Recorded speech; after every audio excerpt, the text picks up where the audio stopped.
Bueno, aquí estamos de nuevo. Joder, ya he echado de menos esto un poquito, la verdad, no te voy a mentir. Vale, entonces vamos a analizar lo que se llaman sistemas. ¿A qué le vamos a llamar un sistema? Un sistema lo vamos a decir como que es como una cajita. Vamos a usar solo una flecha para simplificar porque puede haber más. Y aquí van a entrar varias cosas. Un sistema es cualquier cosa a la que yo le meta un input, o sea, que sea una señal que depende del tiempo, que puede ser, le enchufo un voltaje de un circuito, le doy la temperatura a un medidor, cualquier cosa, que le vamos a llamar X. Y el sistema hace algo y va a salir un output que yo puedo medir. Es así de simple. Ejemplo de esto, un circuito, no tiene más. Tengo, por ejemplo, yo que sé, un condensador, un inductor y una resistencia. Y tengo aquí enchufada una batería. ¿Vale? Este es el condensador, inductor, resistencia, batería. Entonces, yo digo que mi input es este voltaje, que puede ser un voltaje constante, pues en cuyo caso el input es igual siempre, o puede ser un voltaje sinusoidal o cualquier cosa. Y yo digo que, por ejemplo, conecto mi voltímetro aquí, en paralelo con esto, y digo que el output va a ser lo que yo mida a través de la resistencia. Entonces, depende de cómo esté configurado el sistema, el output va a ser uno u otro. Ahora, de una forma teórica, existe una manera de predecir cómo van a ser los outputs sin necesidad de venir aquí y medir esto. ¿Vale? Que es lo que vamos a llamar la función de transferencia.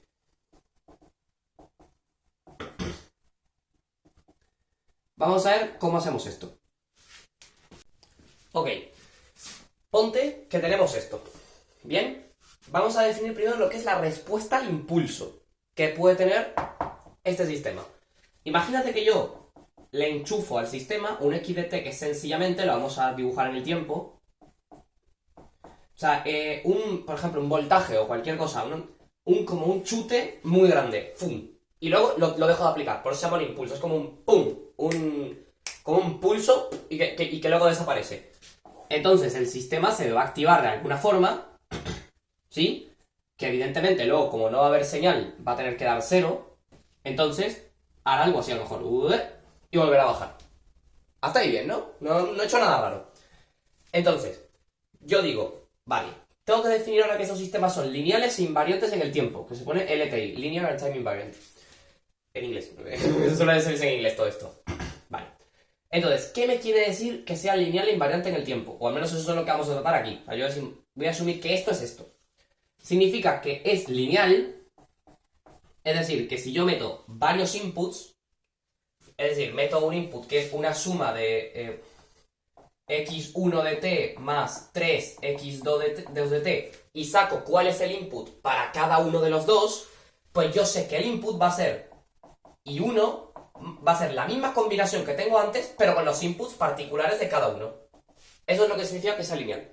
Y bueno, invariante en el tiempo es que es invariante ante traslaciones temporales, eso no da igual. Lo importante es que es lineal. Entonces, yo puedo poner cualquier señal como una suma de impulsos. Si por ejemplo tengo, yo que sé, una sinusoidal, ejemplo, tengo un impulso aquí, otro aquí, otro aquí, otro aquí, y tengo una integral, porque es una suma definida en un continuo, y en caso de que fuese una señal discreta, o sea que no es una línea continua, pues sería todavía más fácil ver cómo son los impulsos. 1, 1, 1, 1 y ya está. Pero bueno, aquí es un poco más complicado, tenemos 1, 2, 3, 4, 3, y así sucesivamente. Luego uno negativo, para abajo, y así todo el rato.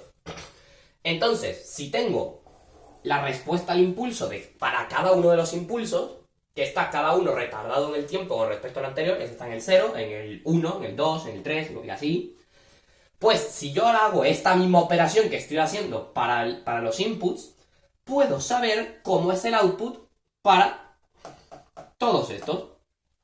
¿Sí? Y a esta operación es lo que le llamamos convolución. ¿Sí? Vale, a esto le llamamos h de t, a lo que es la respuesta al impulso, y yo sé que cualquier output de mi sistema lo voy a poder escribir como el input, el que yo estoy metiendo, ejemplo estrellita, eso que se llama convolución, con la respuesta al impulso. La convolución no es otra cosa, está definido por una integral de no sé qué, o por una suma en caso discreto, que ahí sí, pues es como cuando se puede calcular más fácil. Está definido como la suma de las respuestas de todos los impulsos, porque tengo aquí una superposición, una suma de impulsos, Y entonces tengo que sumar de la misma manera para hacer la misma combinación con todos los outputs individuales para cada impulso, que es la respuesta al impulso HDT. Entonces, si hago esta operación, me sale. Pero más interesante que verlo de esta manera es usando la herramienta que se llama la transformada de Laplace. Por lo siguiente. Vale, ¿por qué nos interesa? Tenemos que, si yo hago convolución de cualquier input con la respuesta al impulso que es conocida del sistema, puedo obtener el output para este input. No hay problema. Ahora, si yo aplico lo que se llama la transformada de Laplace a toda la ecuación, lo que me está queriendo decir esto es eso. La transformada de Laplace es una transformada que se usa para simplificar sobre todo esta operación.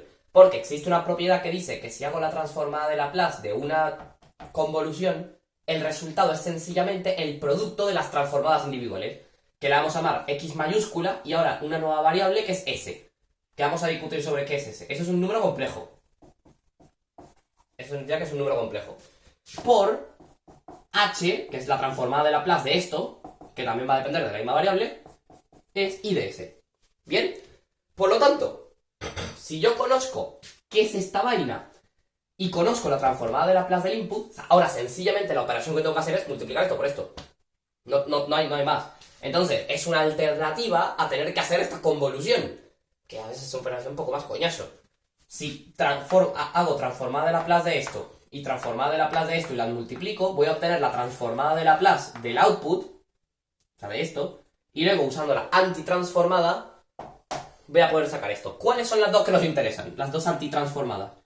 Si la transformada de Laplace nos queda una constante partido por s, por ejemplo, yo sé que la función i de t es una constante. La constante a. Y yo sé que si me da otra constante partido de s menos un número, yo voy a saber que mi output, o sea, como la antitransformada de Laplace, como volver aquí arriba, es una exponencial con exponente esto que está restando aquí. ¿Vale? Esas son las únicas que no tenemos que saber. De todo, hay más, pero no hace falta. ¿Ok? Entonces, tenemos esto. ¿Qué es esto? O sea, lo que nos compete es esto de aquí. Esto es lo que le vamos a llamar la función de transferencia del sistema, que es la transformada de Laplace de esto, no tiene otra cosa. Y yo la puedo definir como el cociente entre las transformadas de Laplace del input y el output. Bien, ¿no? Hasta ahora no he dicho nada raro. Vale, ¿qué propiedades tiene esto? Esto puede ser en principio cualquier cosa, porque el sistema puede ser cualquier cosa. Pero nos vamos a centrar en dos tipos de funciones de transferencia bastante comunes, por decirlo así, que son las de primer orden y las de segundo orden.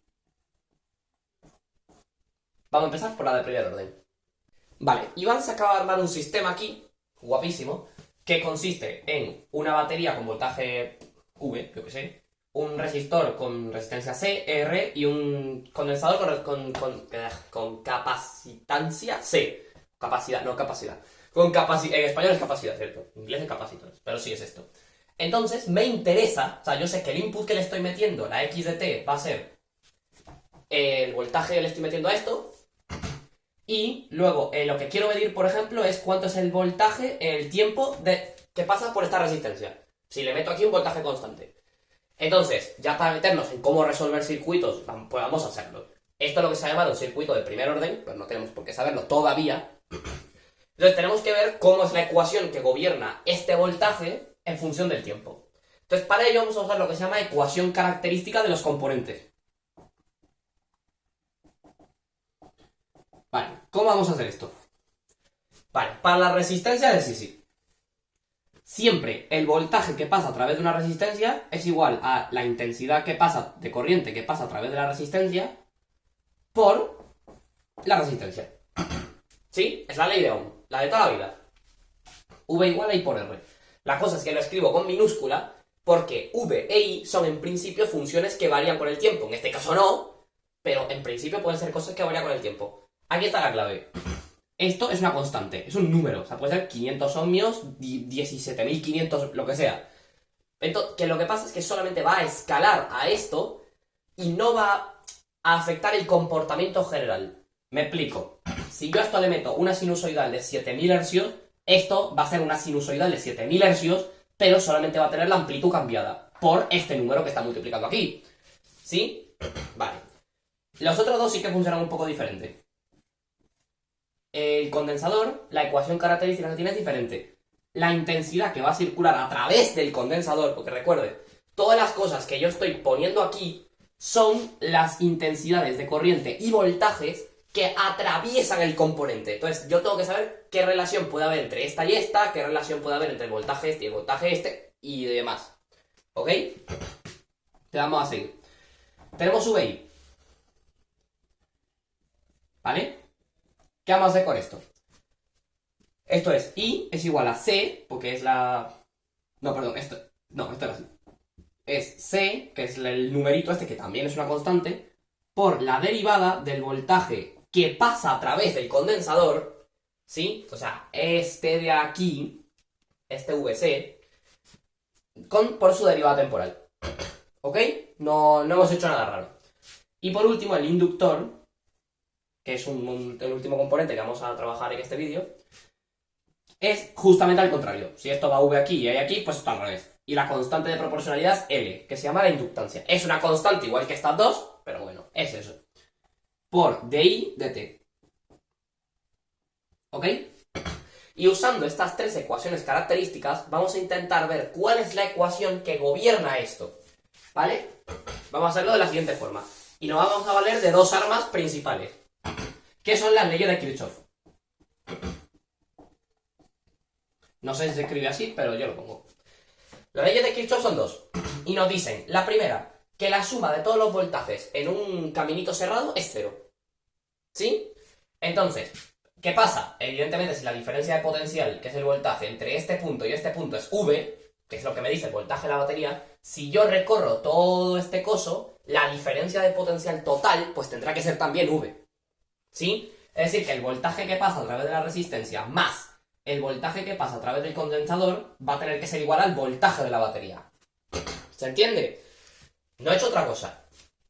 Y la otra, que no nos va a servir en este caso, pero nos va a servir para el siguiente, es la ley de Kirchhoff de la corriente, que nos dice que la suma de todas las corrientes tiene que ser... O sea, la suma de todas las corrientes que pasan a través de un nodo, es decir, ponte que tengo una unión aquí, tengo componentes, tengo mi circuito armado aquí, guapísimo, tengo aquí una batería, puedo tener cosas, y aquí tengo una unión. Aquí tengo una intensidad fluyendo I1, y luego esta me va a venir aquí una I2 y se va a salir una I3. Es simplemente ley de conservación de la carga.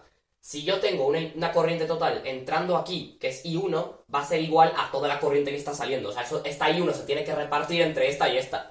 Entonces va a ser que I1 es igual a I2 más I3. ¿Sí? Es un poco sentido común también, ¿sabes? Es lo mejor un poco más intuitiva que la primera. Pero en este ejemplo, como no tengo ningún nodo, no tengo ninguna unión, por decirlo así, no tengo no se llama, una intersección donde se separan cosas, voy a usar solamente la del voltaje. Vale, ¿qué tengo que relacionar aquí?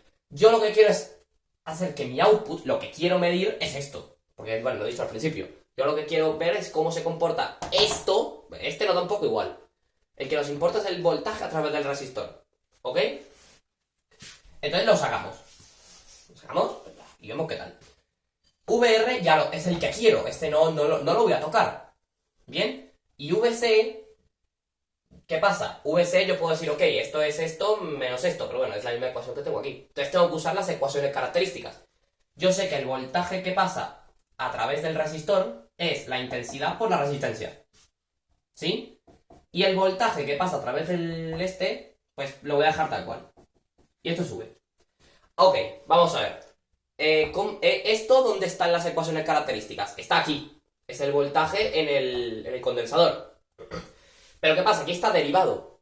Entonces voy a derivar toda la ecuación para poder hallar todo. Entonces esto me va a dar dI de la resistencia por R más derivada del voltaje en el condensador en el tiempo. Y la derivada de una constante, en este caso, como V es constante, es 0. ¿Sí? Entonces, ¿qué pasa? Ahora viene la clave.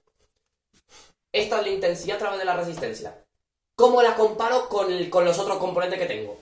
Como están en serie, o sea que están uno enchufado después del otro, la intensidad que va a circular a través de ellas es exactamente la misma. Por lo tanto, yo sé que esta dI de t que está en la resistencia es exactamente la misma dI de t que está en el condensador. O sea, esta. Entonces, si yo derivo esta ecuación de aquí, me queda que dI de t es c por la derivada segunda de vc entre dt. ¿Sí? Entonces, puedo sustituir esto por derivada segunda de vc respecto de t cuadrado. O sea, derivar dos veces la misma cosa. O sea, si derivo aquí, como esta ya está derivada, es derivada segunda. Derivo esto, la c se me queda ahí, y esto es dI de t. Y bueno, me queda una r que estaba arrastrando de aquí. Más dvc de t es igual a 0. Hasta ahí tremendo, ¿no? Bueno, aquí tengo el voltaje a través del condensador. No he hallado el de la resistencia, pero bueno, este sencillamente lo puedo hallar hallando cuánto es el del condensador y haciendo V menos eso. ¿Bien? O sea que en principio puedo calcular primero este porque va a ser más fácil, porque lo he hallado más naturalmente a través de la ecuación sin forzarlo tanto. Sacando esto. Podría sencillamente, en vez de meter VC, meter VR menos V, o sea que... No, perdón, al revés, V menos VR, meterlo aquí en la ecuación y también me saldría, pero es un poco más complicado. ¿Ok? Entonces, en principio, yo tendría que resolver esta ecuación diferencial. Vale, problemas técnicos. Como de costumbre. Me ha jodido la cámara. Bueno, en principio, la ecuación diferencial que yo tendría que resolver es una cosa así. dv dt... Creo que no me estoy comiendo una constante. Espero que no, sinceramente. Creo que esto era r o algo así. Bueno, da igual. En principio tendría que resolver la ecuación diferencial. However, hay un atajo a esto. ¿Por qué? Porque estas cosas, este tipo de sistemas siempre se comportan igual. Y entonces, si yo hiciera la transformada de Laplace, no lo vamos a hacer porque no vamos a perder tiempo en esto, pero y no es necesario que sepamos hacerlo. Entonces, si yo aplico la transformada de Laplace a toda esta ecuación, yo puedo relacionar un input genérico, que en este caso es V, pero puedo relacionar un input genérico con un output genérico. Y al hacer la transformada de Laplace, me va a quedar algo tal que así. Y me va a quedar un factor aquí horrible, multiplicando, que tiene las S, que me lo puedo llevar, que me lo puedo llevar dividiendo a este lado. Esto no es un cero, esto es el círculo este. Y hacer I de S entre X de S. ¿Qué es esto? ¿Qué es esto entonces? Es la función de transferencia del sistema. Y las de primer orden son todas iguales. Tienen siempre la misma pinta. Por eso es que identificamos que un circuito o un sistema en general, y en este caso este circuito es lo que se llama de primer orden. Porque aquí va a haber pues una cosa, lo que sea. Esto es llamarle un polinomio de S, que es el que yo quiera. Puede ser S más 2, S más 4, S menos 77, lo que yo quiera. Entre 1 más tau por S. 1 más un numerito por S. La función de transferencia de estas cosas siempre se va a ver exactamente igual. Ok. Esto me va a decir la ganancia de este sistema con respecto al input. Es decir, si yo meto aquí un voltaje, no sé qué, y esto a lo mejor es un voltaje más alto, porque este sea más bajo, entonces como tiene que cumplirse esto, pues esto tiene que ser siempre igual, bueno, whatever. O esto cambia de polaridad, cualquier cosa, nos da lo mismo.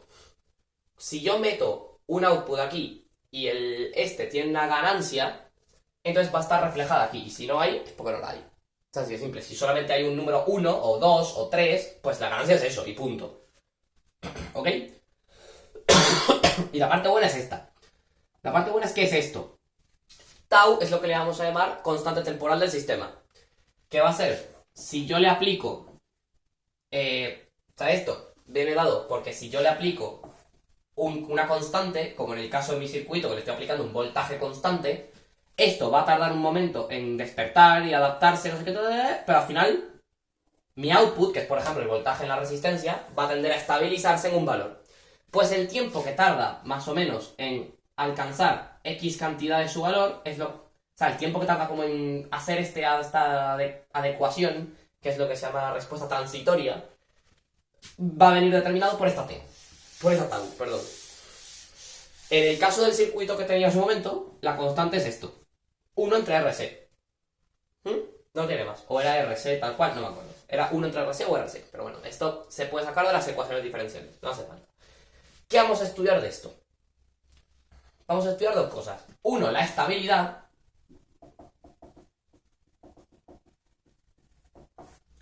Y 2, lo que se llama el diagrama de Bode. ¿Sí? Vamos a estudiar lo que es el diagrama de Bode. Y esto va a venir muy ligado a lo que se llama la respuesta en frecuencia. ¿Ok? Vamos a empezar por la estabilidad. Vamos a ver. Recuerden que en su momento, esta es la transformada de Laplace de la respuesta al impulso. Es decir, que si yo le aplico un PUC, un voltaje que sube y vuelve a caer, pues entonces el sistema se vuelve y vuelve abajo. O debería volver abajo, porque si no, no tiene mucho sentido. Entonces, este sistema, esto es la transformada de Laplace de esto. ¿Recuerdan que yo le dije en su momento la transformada de Laplace de 1 entre s menos una constante es, o sea, la antitransformada, o sea, el comportamiento en el tiempo es una exponencial AT? Es el resultado que es. Entonces, ¿qué pasa? Si yo hallo cuánto vale esta A, que viene siendo el polo de esto, es decir, el cero de este denominador, si yo hallo que esto vamos a hallarlo. Hacemos que 1 más tau por s es igual a 0, porque recuerda, si yo siempre puedo escribir cualquier polinomio como s menos la raíz. Entonces, si hallo la raíz, hallo cuánto vale esto. Esto me va a dar menos 1 entre tau, que va a ser negativo, y real, porque ese en principio es un número complejo. Lo que pasa es que ya vas a ver luego que no me importa. Vamos a ver. Si A me queda un número complejo, que yo quiera, menos 3 más 4i, por ejemplo, porque puede pasar, es perfectamente válido, pues entonces significa que esto es la exponencial de menos 3t por la exponencial de 4 por i por t. Esto, por la fórmula de Euler, es un complejo. Esto, recordemos, es una sinusoidal. Es seno más no sé qué seno más no sé qué coseno. ¿Sí? Por lo tanto, esto oscila en el tiempo. No me dice nada sobre la estabilidad, así que no me importa. Lo que me importa es la parte real. Porque si esta parte real del polo este me da positivo, lo que ocurre es que esta exponencial es positiva. Y no queremos eso. Porque si esto me da una exponencial positiva, significa que al yo aplicar un impulso, mi sistema se va al carajo. Y no es estable. O sea, puede explotar perfectamente. Entonces, por eso queremos que este numerito que nos queda aquí, esto sirve para cualquier orden. Lo estoy viendo con esto porque es lo más fácil. Esto nos sirve para cualquier orden, ¿ok?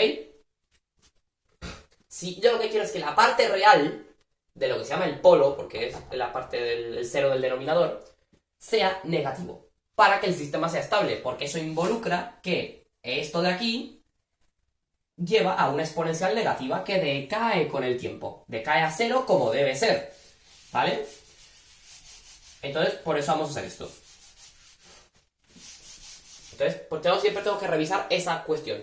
Que si yo tengo polos en la función de transferencia, que en el caso de las primer orden lo voy a tener y van a ser de esta manera, cuando tenga esto, yo lo que puedo hacer ahora es decir, ok, recordemos, esta HDS es esto entre esto, ¿sí? El cociente entre las transformadas de Laplace del output, que por ejemplo en este caso es el voltaje del resistor, y XDS, que es el voltaje que ha entrado, por ejemplo, que son las transformadas de Laplace. Ahora, ¿qué pasa si mi input es sencillamente una sinusoidal? Que tiene una amplitud por el seno o coseno, me da lo mismo, de una frecuencia por t más una fase. Es una sinusoidal normal de la vida. ¿Bien? O, de forma súper mega general, si es una exponencial compleja. De, vamos a llamarle sigma más omega t. ¿Sí? Parte real, parte imaginaria. Me da igual. Si nos damos cuenta, esto no puede tener parte real, porque si no la fórmula de Euler no se cumple. Entonces tiene que ser algo de este estilo. W por I por T. Esto y esto, o sea, esta de aquí, bueno, tendría que agregar la amplitud ciertamente, y aquí el más phi, por E elevado a I por phi. Ahora, es lo mismo, es multiplicar por E elevado a I por phi, por la propiedad de la exponencial, es lo mismo que traerme esta phi aquí, que te quede WT más phi por I. Entonces, esto es la parte imaginaria de esto. Revisen la fórmula de Euler si no. Y sale. Esto es la parte imaginaria de esto. Y a veces trabajar con estas cosas es mucho más fácil porque las exponenciales se portan mucho mejor que las funciones trigonométricas. Y luego sencillamente tomo la parte imaginaria. Que es lo que voy a hacer con el modelo de impedancia, que eso es lo último de este vídeo. ¿Vale? Pero bueno, nos vamos a quedar con que aplico esto. ¿Ok? Entonces hay una propiedad bastante interesante sobre esto. Cuando yo hago la transformada de Laplace, una cosa de estas, esta S, que es un número complejo que tiene parte real y parte imaginaria, ¿sí? Si yo hago que el input sea una sinusoidal, esa S sencillamente va a ser esto de aquí. O sea, W por I. No tiene más. Entonces transformo mi función de transferencia en lo que se llama la respuesta en frecuencia. ¿Por qué? Porque esto me va a decir cómo es el comportamiento si mi input es solamente una sinusoidal. Porque no estoy ignorando la parte real. O sea, me estoy quedando solamente con la W. Con la WI, que es la parte imaginaria, la que me dice las oscilaciones. Bueno, sencillamente sustituyo aquí, me queda... vamos a ponerle más fácil. 1, por ejemplo, vamos a ponerle... O 10, vamos a ponerle un número cualquiera. 1 más I por W tau. ¿Sí? He sustituido la S por esto. Vale, ahora vamos a ver cómo, primero, representamos esto y segundo, lo más importante, que representa. O sea, porque dibujarlo, bueno, se puede, no pasa nada. Ya eso lo vamos a ver cómo se hace en breves instantes. Pero vamos a ver qué significa esto. Si yo meto de input una sinusoidal, vamos a poner coseno, yo que sé, más phi. Si meto una sinusoidal dentro de este sistema, de que tiene esta función de transferencia para solamente cuando oscila el sistema, o sea, no nos interesa la parte real. ¿Sí? O sea, para que cuando yo meto una sinusoidal, la función de transferencia cambia algo así. Entonces, hay una propiedad súper importante, que quiero que se aprenda bastante bien, que si yo tengo esto, yo puedo predecir absolutamente cuál es mi input, sin necesidad de hacer transformada de Laplace ni cosas de esas. ¿Sí? ¿Cómo lo voy a hacer? Recordemos, en general, h de s es i de s partido x de s, y esto lo vamos a usar más o menos en lo siguiente. Si yo saco el módulo de esto, ¿sí? Que va a ser en este caso 10 entre 1 más tau cuadrado w cuadrado. Si me he equivocado, sí, perfecto. Esto creo que es raíz, si esto no es raíz. Si es algo así. Y esto lo evalúo para la misma frecuencia que yo estoy metiendo aquí. O sea, si por ejemplo aquí le meto una cosa de 200t, si aquí meto el 200, esto me va a escupir un número. ¿Sí? Que va a ser 10 entre raíz de 1 más tau cuadrado, que esto es un número, por 200 al cuadrado. Y esto me va a dar un numeraco. ¿Bien? Este numeraco lo que me va a decir es cuál es el cociente entre la amplitud, porque es la parte del módulo, del output, entre la amplitud del input. Entonces, si yo meto esta aquí, es decir, que la amplitud del output la vamos a llamar B, partido por la amplitud del input, va a ser este numeraco que me ha quedado. Por eso es que se llama la respuesta en frecuencia. Porque me dice, si yo meto una sinusoidal de tal frecuencia, cómo va a cambiarme la amplitud y también, porque aquí sería B, cómo me va a cambiar la fase. Es decir, si ahora yo saco la fase de esto es trabajar con número complejo, no tiene más. La fase del numerador es, pues como esto es un número real, tiene fase 0, menos, porque las fases no se dividen, sino que se restan, la fase de este número complejo, que es la cotangente de la parte imaginaria, que es W tau, partido por 1. Entonces no pongo nada. ¿Bien?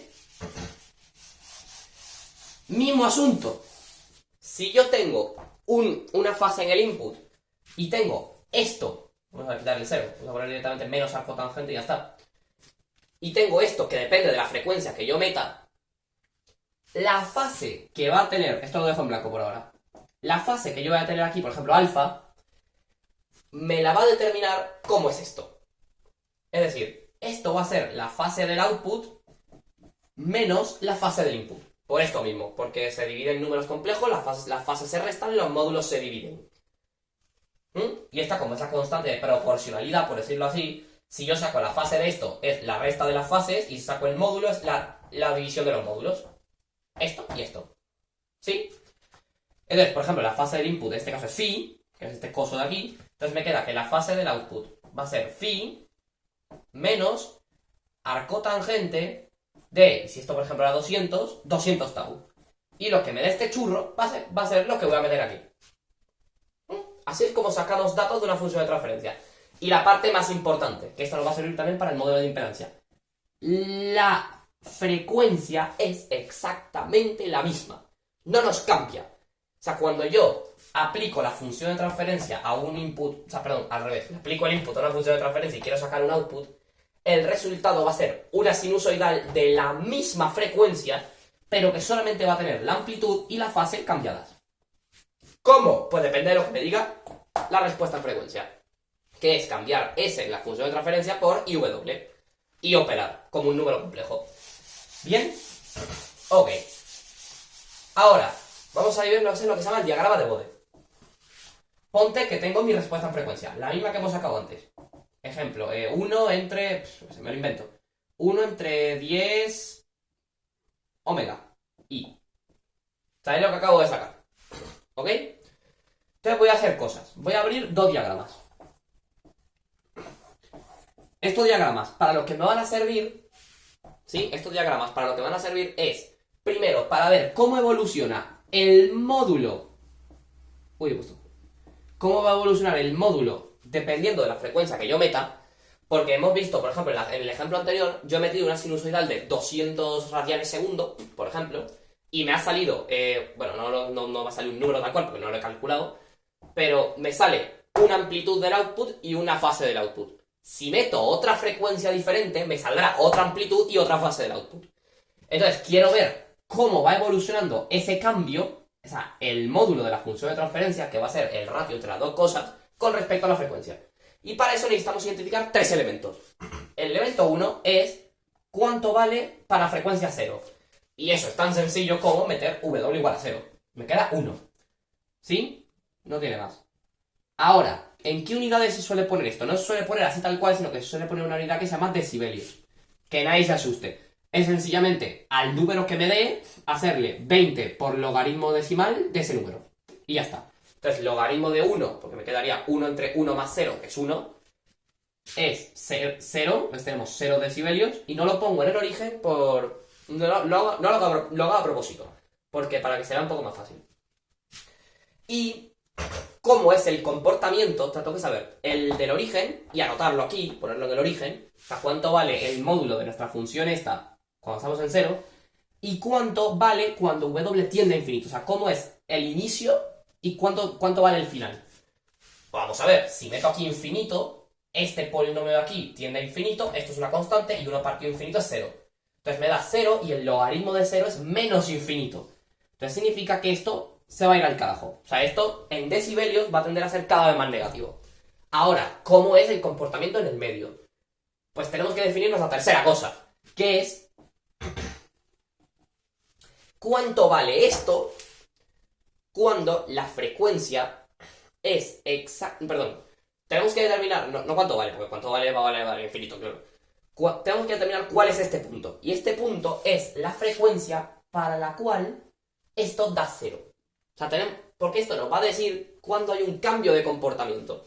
Entonces sacamos esto. 1 más 10WI igual a 0. Que nos va a dar 10WI igual a 1. WI igual a 1 partido 10. La I la vamos a ignorar un poco. Vale, la W es 1 partido 10. Entonces la vamos a poner aquí. ¿Sí? Entonces aquí, mucha atención. Antes de encontrarnos con el polo, yo puedo dibujar el aproximado del diagrama de Bode, que no va a ser exacto, pero lo llamamos asintótico, que es como una aproximación para ver el comportamiento general. Antes de la W del polo, o sea, de la que corresponde al 1 partido 10, vamos a tener esto. Vamos a tener más o menos una constante. Y luego, cuando tengamos esto, para los sistemas de primer orden, tenemos que ahora va a haber un descenso de 20 decibelios por cada múltiplo de 10. O sea, por ejemplo, ahora tenemos que tener 1 partido 10, pues el siguiente, si lo ponemos aquí en escala logarítmica, va a ser 1, luego 10, luego 100 y así. 1 partido 100 y demás. Si yo multiplico esto por 10, a partir del punto en el que empiezo, he bajado 20 decibelios. Por lo tanto, si hago así y llego hasta el 1, esto, como serán 0, ahora son menos 20. Sigo bajando. Llego hasta el 10 y esos son menos 40. Y así. Esto es más o menos el diagrama de Bode asintótico. Lo que me quiere decir es que si yo inserto en el sistema frecuencias mayores a esto, perdón, si inserto frecuencias menores a esto, no existe lo que se llama atenuación. O sea, va a ser más o menos constante, por decirlo así. O sea, que el output que yo voy a registrar aquí va a ser de más o menos la misma amplitud que esto. ¿Sí? Porque el ratio entre las amplitudes va a dar 1, o más o menos 1. Ahora, si yo empiezo a meter frecuencias más altas que esto, el sistema empieza lo que se llama a filtrar las frecuencias. Es decir, que si yo empiezo a meter frecuencias más altas que esto, el ratio entre las amplitudes empieza a bajar. Por lo tanto, lo que nos ocurre es que el output va a tener una frecuencia, la frecuencia es la misma, va a tener una amplitud mucho más pequeña que esto. Es decir, que hay algo en mi sistema que está como bloqueando esa frecuencia. Y aquí vamos a hacer exactamente lo mismo, pero con la fase. ¿Sí? Aquí ahora tenemos que distinguir más cositas. Primero, aparte de las mismas dos cosas que teníamos antes. Ahora esto lo vamos a poner en grados normales. Esto no hace falta ponerlo en decibelios. Empezamos. Tengo que identificar la frecuencia del polo, que es esta de aquí. Pero ahora dos cosas más. Tengo que identificar la frecuencia del polo partido 10, o sea, WP partido 10, y la siguiente, que es WP por 10, que va a ser 1, en este caso. Vale, lo mismo, a partir de aquí es más o menos constante. ¿Y cuál es su valor? Pues lo que valga en 0. Si yo saco la fase de esto, que era menos arco tangente de 10W, si meto el 0, me da arco tangente de 0, 0, entonces es 0 grados. ¿Bien? Y luego, a partir de esto, a partir de que yo vaya avanzando de aquí, aquí, aquí, por cada vez que yo multiplique por 2, o sea, por cada vez que avance de rayita, voy a bajar en una pendiente 45 grados. Es decir, que cuando yo llegue aquí voy a tener menos 45 grados, cuando llegue aquí voy a tener menos 90 grados. ¿Y qué pasa? Una vez que yo llego hasta aquí, ¿qué ocurre? El comportamiento cuando W tiende a infinito es que si W es infinito, me queda cotangente de infinito y eso es 90 grados. Lo metes en la calculadora no, porque la calculadora te va a dar más error, pero si sacas el límite te va a dar eso. Porque si te vas acercando cada vez más a 90 grados, la tangente tiende a ser infinito. Entonces, si hago la inversa, la cotangente de ese infinito es 90 grados. O sea, esto de aquí. Entonces significa que más o menos tiene que ya quedarse en este nivel. Y así se ve una cosa de estas del primer orden. Para el diagrama de Bode de la amplitud, lo que necesito saber es cuánto vale al principio, cuánto vale al final, cuánto vale la frecuencia e ir bajando 20 decibelios a partir de aquí. Y en el de la fase tengo que saber más cosas. Tengo que saber esto, estos tres, avanzar aquí y luego ir bajando 45 grados por cada uno de las divisiones que tengo aquí.